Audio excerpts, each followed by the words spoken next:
Smart FM. Smart Career. Halo Smart Listeners, jumpa lagi dalam podcast Smart Career. Tasya Rustama akan menemani Anda kurang lebih di 15 menit ke depan begitu ya. Smart Listeners, kita akan bahas sebuah topik yang ini kayaknya sangat relate banget begitu dengan Anda yang mungkin bekerja di dunia seni begitu, tapi mendapatkan pertentangan dari lingkungan dan sekitar, tapi itu yang aku pengen banget gitu. Gimana ya caranya untuk bisa punya respon yang benar, punya langkah dan juga sikap yang tepat begitu untuk bisa menyelaraskan apa yang Anda inginkan, tapi juga tidak mengecewakan apa yang ada di sekitar Anda. Kita akan bahas tentu saja bersama dengan ahlinya, Mas Harmony Ezra, Director of Power Character Group. Halo Mas Harmony. Halo Tasya. Gimana kabarnya?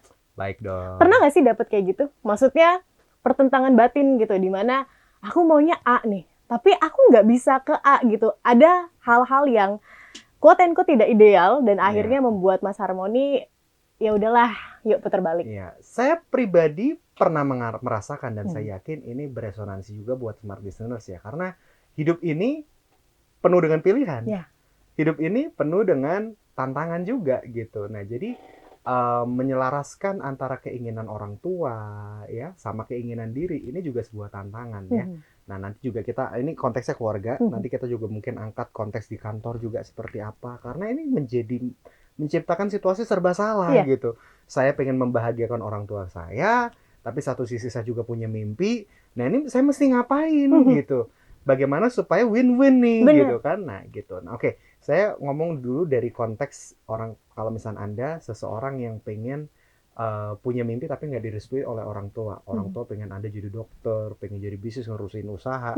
Tapi Anda sendiri pun juga pengen mencoba mimpi Anda sendiri gitu ya. Mungkin jadi YouTuber, mungkin jadi podcaster atau segala macam. Whatever it is, tapi di dunia seni ya. Tapi kan orang tua nggak mau gitu. Nah, prinsipnya gini. Semua orang tua pada dasarnya pengen anaknya sukses. Pada dasarnya semua orang tua pengen anaknya bisa survive di dunia yang kejam ini gitu. Ya kalau misalkan Anda masih umur 20-an, early 20s atau pertengahan 20-an tapi belum dapat restu itu, ya itu ketakutan yang wajar. Suatu hari Anda kalau punya anak terus tiba-tiba punya mimpi yang nyeleneh, Anda juga pasti khawatir gak sih? Ini anak mau jadi apa? Bisa makan gak nih gitu? Itu sesuatu hal yang sangat wajar kok. Jadi yang saya maksud adalah kita sebagai anak harus bisa mengartikulasikan dengan baik mimpi Anda sehingga orang-orang terdekat yang sayang sama kita percaya sama mimpi kita. Itu PR kita. Ya. Nah, sekali lagi, namanya mimpi juga perlu diuji. Namanya harapan harus perlu diuji. Nah, ideal waktunya itu biasanya negosiasi. Kalau saya kemarin pernah menangani satu kasus, anaknya pengen jadi e-sport gamer. Wow.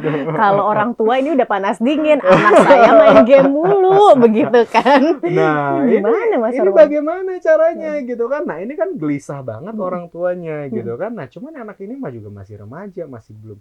Dan saya ngeliat karakternya juga maksa banget, dia tipikal yang nabrak baru belajar gitu. Oke. Kalau misalkan supaya ketemu jalan tengah nih, ya akhirnya kita mengambil kesimpulan ya udah sebuah mimpi itu harus diuji.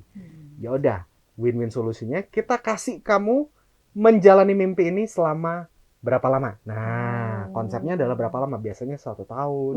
Ya nyoba gitu ya dengan milestones yang jelas, misalkan followers harus berapa, subscriber harus berapa, dan karyanya harus berapa. Nah, itu kan sebuah win-win solution gitu loh. Ya, kamu bisa, kalau misalkan orang tua ngelihat, ih ternyata anak saya bisa ya.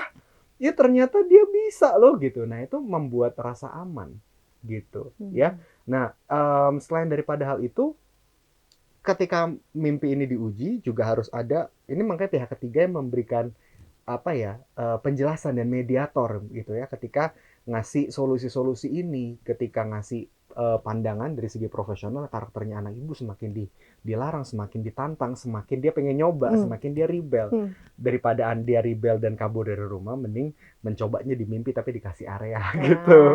Nah, hal-hal seperti itu yang win-win solution sebagai orang tua dan anak itu bisa ketemu jalan tengahnya. Tapi kalau ini mungkin konteksnya yang sudah berkarir gitu ya, sudah 20-an, Anda masih pengen berkarya dan menjadi apapun yang di dunia seni gitu ya. Anda bagaimanapun juga sebagai seorang anak harus bisa meyakinkan orang tua Anda bahwa kamu bisa survive dengan cara kamu sendiri. Oke, ini kalau misalnya konteksnya pertentangan atau sebuah problem yang dihadapi antara dirinya dengan orang sekitar atau keluarga.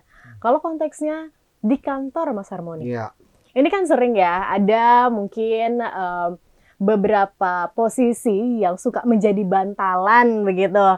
Dari atas ditekan, dari bawah juga ketekan. HR mungkin kan. Ya, betul. Nah ini gimana caranya ketika situasinya memang tidak ideal, pribadi inginnya A, tapi situasinya misalnya B begitu, atau belum lagi atasannya menekan begitu. Ini gimana caranya kita bisa berdealing ya dengan Iya, hal tersebut?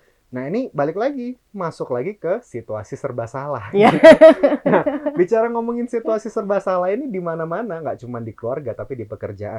Bukan hanya di HR, tapi semua posisi yang punya atasan, semua posisi yang punya bawahan. Dan juga banyak kantor-kantor juga yang punya dipercaya atasannya ada 2, tapi Anda sendiri yang dipercaya nih gitu. Itu atasan A bilangnya apa, atasan B bilangnya apa. Waduh itu juga pelik ya, bingung kita mesti ngapain karena jadi serba salah gitu. Nah, cara mengelolanya ini kita sendiri harus menjadi mediator yang baik. Kita harus menjadi diffuser ya, atau mensinergikan harapan dan mimpi ini harus benar gitu. Nah, ini setiap kali yang paling penting adalah begini. Bicara berespon benar, itu tuh walaupun kita menghadapi orang yang sulit, kita mesti respon benar karena respon kita itu yang kita yang kontrol kan. Ya kan, kita ketemu orang mau mencak-mencak, kita mau emosi, kita mau gebrak meja, itu kan respon. Tapi itu sesuatu yang seharusnya bisa dikontrol. Nah, kita harus mengerti walaupun orang lain sulit, walaupun situasinya sulit, kita harus memiliki respon benar. Itu yang mesti tertanam dulu. Nah, jadi setiap kali kita mau ngomong salah, kita mau berespon, kita mesti mikir dulu, kita mesti hold back dulu. Apakah ini respon yang benar gitu? Apakah ini respon yang bakal melukai? Apakah ini respon yang bakal menghancurkan? Nah, atau respon yang bakal membangun gitu. Itu sesuatu hal yang kita mesti evaluasi dalam respon-respon kita. Karena sesuatu yang benar disampaikan dengan cara yang salah menjadi sesuatu yang salah. Agree. Nah, ini untuk menjadi mediator kita mesti ngerti apa harapan dan keinginan dari setiap pihak. Itu wajib lah ya gitu. Nah, berarti kepekaan itu harus benar-benar ditonjolkan begitu ya? Betul. Jadi kalau kita bicara one on one, mendengar atau mengerti, itu harus melakukan one on one terhadap atasan gitu ya, makan siang, ngobrol ya, dan juga supaya ngerti isi hatinya, tapi kita juga mesti ngerti isi hati tim kita seperti apa. Nah, dan bagaimana menularkannya, dan bagaimana mengimpartasikannya juga gitu. Karena bagaimanapun juga ya kemauan dari atasan harus terartikulasi dengan baik, dan kita yang menjadi salurannya kan, penengahnya gitu. Nah, jadi kalau misalkan kita sendiri nggak ngerti atasan kita mau apa, ya gimana kita mau nularin ke bawah sih gitu. Nah, ini yang makanya kalau kita nggak pernah lakukan one on one, kita biasanya yang sehat memang berdasarkan survei dan penelitian melakukan one on one tuh at least sebulan itu 2 kali sih. Gitu. Nah, jadi kalau misalkan kita punya tim jumlahnya lebih daripada 30 orang, itu habis waktu buat one on one kan gitu. Nah, jadi makanya perlu punya dipecah gitu. Mesti lebih strategik ya, pakai meeting online atau pakai telepon atau apa supaya one on one ini tetap terjadi gitu. Nah, komunikasinya terjalin dengan baik. Nah, itulah caranya. Setelah memahami maunya apa, baru deh kita bisa menemukan solusinya tengah-tengahnya gimana. Jadi bantalannya bagaimana. Jadi kita mesti menyesuaikannya, mensinergikannya bagaimana. Nah, kita bikin program plan. Nah, jadi make sure dengan ada dan tidak adanya diri Anda itu tuh making a difference gitu. Make sure Anda menjadi lem di antara menjadi lem atau menjadi orang yang didengar dari atasan maupun bawahan. Nah, dengan cara seperti itu, maka Anda menjadi agen perubahan sih. Anda sangat dibutuhkan gitu, karena Anda menjadi solusi. Baik. Apa kriteria gitu ya? Kita ini sudah merespon dengan benar, kita sudah merespon dengan tepat gitu. Apakah dengan tidak ada yang kecewa, itu tandanya kita sudah benar, atau bagaimana? Nah, ini menarik nih. Ya. Pertanyaan yang sangat baik. Ciri-ciri kita berespon benar tuh apa sih gitu? Apakah semuanya win-win gitu ya? Apakah semuanya menang semua? Jawabannya tidak. Ya. Artinya semua orang at least sepakat ya, katakan bersama sepakat. Kata kuncinya adalah sepakat. Ketika terjadi kesepakatan, maka itu adalah solusi.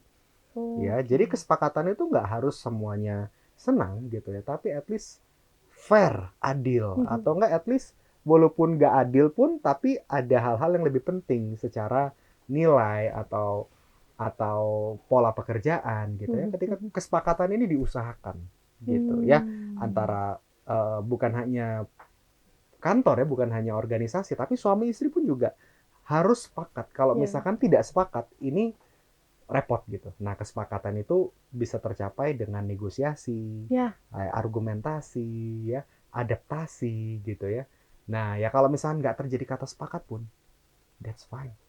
Oh, that's fine. That's fine. Nah, itu juga bagian dari solusi loh. Oh, oke. Menarik. Ya, loh, daripada gini, tingkat konflik tertinggi itu sebetulnya adalah hidup dan mati. Loh benar. Tingkat yang pertama itu agree to disagree. Ya, ngomongin kayak, ya kamu mau ngerokok atau nggak ngerokok. Ya, yang penting nggak usah dekat-dekat saya gitu ya. Itu it's bebas gitu ya. Yang penting. Nah, tingkat kedua ini mulai ngomongin benar atau salah. Nah, tingkat ketiga itu ngomongin menang atau kalah. Nah, ini ngomongin tingkat kompetisi kalau ngomongin tingkat ketiga ini. Nah, tingkat menang atau kalah ini ya kalau nggak terselesaikan, nggak ada yang menang, nggak ada yang kalah, maka masuk ke tingkat apa? Antara gue yang resign atau lo yang resign. Antara lo yang pergi dari rumah ini atau gue yang pergi. Udah cerai aja. Nah, itu tingkat keempat. Nah, kalau tingkat keempat aja nggak terselesaikan, maka masuk ke tingkat kelima, yaitu hidup dan mati. Lo bener. Ya, konflik timur-timur gitu ya. Banyak konflik-konflik yang tidak terresolusikan dengan baik, ya jatuhnya masuk ke tingkat kelima. Nah, jadi artinya apa? Kalau misalkan kita sendiri juga sudah nggak cocok dengan sebuah kultur di perusahaan, dengan mekanisme orang-orangnya, dengan nilai-nilainya, solusi terakhir adalah resign. That's okay. Menarik ini, Mas Harmoni. Karena banyak orang yang merasa bahwa kayaknya aku mau resign gitu, tapi nggak bisa atau ada hal-hal lain di belakang yang membuat resign itu berat begitu. Apa singkat saja begitu ya? Apa kriterianya di mana ini kita nih harus benar-benar resign dan ya udah tinggalkan begitu? Ya, ada 3 ya. Lakukan, make sure Anda memiliki karakter yang baik, ya. Jadi sebelum meninggalkan tempat ini, Anda make sure koreksi diri, apakah ini diri Anda, ya, apakah masalah karakter Anda atau masalah memang sistem atau tidak ada cocokan. Ketika ini Anda sudah melakukan bagian Anda dengan baik, melakukan pengecekan, mengkomunikasikannya dengan baik, ketika ini memang sudah dapat konfirmasi ini bukan masalah Anda, berarti Anda PR pertama checklist. Kedua, tugas tanggung jawab harus tertuntaskan atau terdelegasikan dengan baik. Yang ketiga, ujian waktu. Ya. Nah, ujian waktu itu semuanya nggak bisa sebentar. Nah, at least biasanya 1 tahun. Nah, biasanya itu paling ideal tuh kalau misalnya Anda sudah belajar dan menguasai seluruh struktur perusahaannya, dan itu biasanya 3 tahun. Nah, jadi cycle 3 tahun itu penting. Tapi kalau misalnya sudah nggak cocok, 1 tahun, 1 tahun setengah, I think that's good. Tapi jangan terlalu sebentar untuk menguji. 1 bulan, 2 bulan langsung pergi, kayaknya itu pekerjaan juga belum terdelegasikan dengan baik gitu ya. Karakter Anda juga belum dikenal dengan baik, justru malah Anda meninggalkan nama baik yang rusak di perusahaan Anda. Oke, baik. Terima kasih Mas Harmoni. Ini semoga meyakinkan begitu ya orang-orang yang sekarang punya masalah atau problem begitu di perusahaannya atau misalnya tadi di keluarganya dari kasus yang pertama bisa right respond. Dan tahu gitu mana yang benar, langkah yang tepat untuk dituju. Dan untuk yang mau resign, jangan lupa tipsnya ya. Terima kasih sekali lagi Mas Harmoni. Sama-sama Tasya. Dan terima kasih juga smart listeners yang sudah bergabung dalam podcast Smart Career. Ini akhirnya dan kita harus pamit. Sampai jumpa. Sampai jumpa. Smart FM. Smart Career.